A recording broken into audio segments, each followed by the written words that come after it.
সূরা হাশরের শেষ 3 আয়াত যদি তেলাওয়াত করেন তাহলে আপনার জন্য আল্লাহ তাআলা 70,000 ফেরেশতা নিয়োগ করবে। সারা দিন তারা আপনার জন্য মাগফিরাতের দোয়া করবে। আর ওই দিন ইন্তেকাল করলে আল্লাহ তাআলা শহীদ হিসেবে আপনাকে কিয়ামতের দিন দাঁড় করাবে। সুবহানাল্লাহ, এত আস্তে।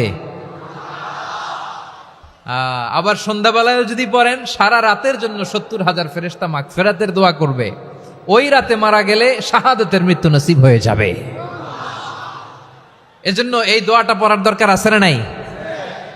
আযকারুস সাবাহি ওয়াল মাসা, সকাল সন্ধ্যার যে জিকির, এই জিকিরের অন্তর্ভুক্ত করে নেবেন এই ওয়াজিফাটা।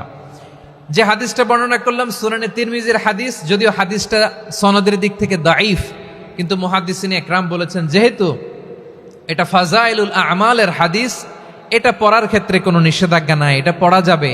সো সকাল সন্ধ্যা যদি সুযোগ হয় এই ওয়াজিফাটা যেন